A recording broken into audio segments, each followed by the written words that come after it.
If you want to withdraw the attention, as I have said, you can sleep or you can let somebody hit you a good thump on the head. Your attention will be taken from the objects of distraction. But where is it?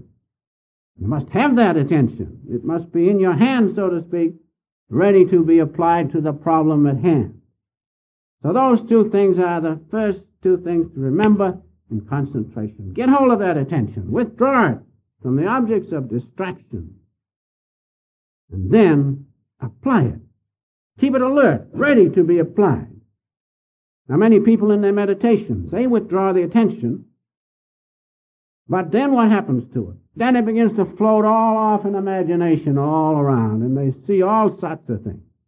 That's not the way. Withdraw your attention from the senses, from the body, from the mind, still the ways of the thought, and from the emotions, and then keep it alert. Where? At the Christ Center. That's the key. You will not be traveling all around in foreign countries until you're ready to. Who wants to travel around in imagination? Who wants to be fooled? I don't want to be fooled.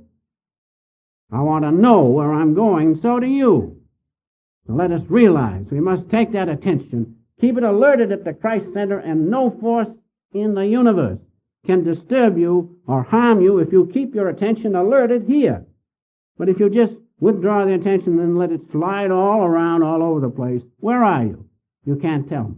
You say, oh, I see this, I see that. Listen, the mind has all sorts of ways to keep us trapped in delusion, and that's one of them.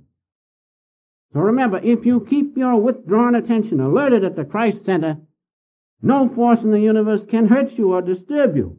Let's do that. That's one of the greatest things in concentration, is to keep that attention right ready for us to apply it where we want to. If we want to make a success in business, we apply it there. If we want to make a success in the arts and sciences, we apply it there. If we want to make a success in knowing God, we apply it on God, in us.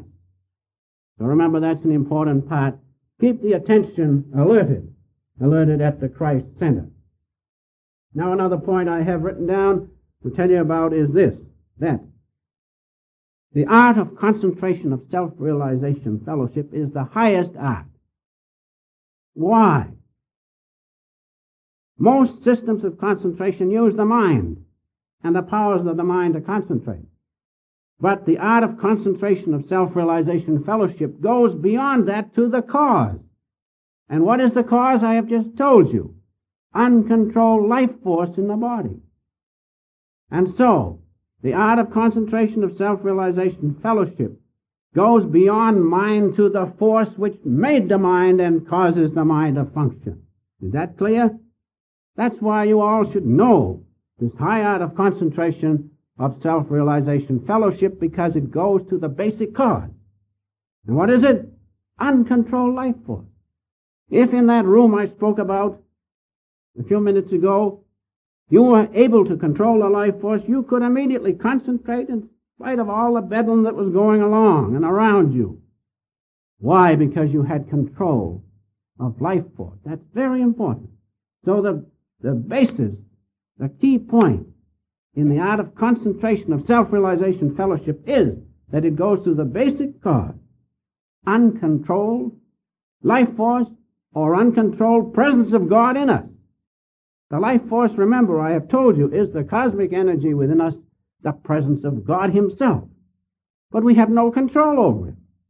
We must know him, make friendship with him, and then whatever we apply that force to, we will succeed if other things are equal. So, going on now just a bit about concentration itself. Concerning concentration itself, I have told you the two first phases of concentration, recalling the attention and keeping it alert and apply it where we want to. Now there are three enemies of our concentration. Three enemies. What are they? You've heard it over and over again. How many can control them? So it's well to hear it over and over and then do something about it. First is the senses and the thoughts produced by sensation and memory thoughts. These things are always interfering with our concentration. When you sit to meditate, that's the easiest way to understand what's interfering with your concentration. When you sit to meditate, you're going to concentrate on God, or meditate. That's all meditation is, concentration upon God. And so you sit down, you say, I'm going to meditate, and some sensation bothers. There's an illustration of a sensation. The chair just doesn't feel good. All right, you get seated, and pretty soon you begin to think from sensations which come in of sound and hearing. Wonder what's going on out in the yard. I hear this racket. All right, those are thoughts produced by sensations. Then you get all fixed. You don't hear anything outside, and the body's fine, and suddenly in come the thoughts. Deluge of them. Memory thoughts. Then the battle begins. And when you have overcome that, then you begin to get somewhere near concentration. So those are the three enemies. Remember those. Sensations, thoughts produced by sensations, and finally, memory thoughts. It's not enough to make us stop the sensations and the thoughts from those sensations, but then the internal thoughts begin to get busy from all emotions and a million things. But that's the battle. That's the razor's edge to keep the mind concentrated on God within you and put away all thoughts and outward distractions. So then, going on to concentration, we come to the four factors. The four factors, and I cannot take this up at length because it would take too much time, but I will just quickly say the four factors are, first, your consciousness. Your consciousness is the presence of God in you, and that's the only real thing you have, is your consciousness and the experiences which you have had in consciousness. So remember, that's an important thing in concentration. And that is the presence of God in you. But the point is this, and this is the important point to remember about concentration. I'm trying to pick out the important points only this morning. That consciousness of God in you is attached to the body. And that's the whole trouble.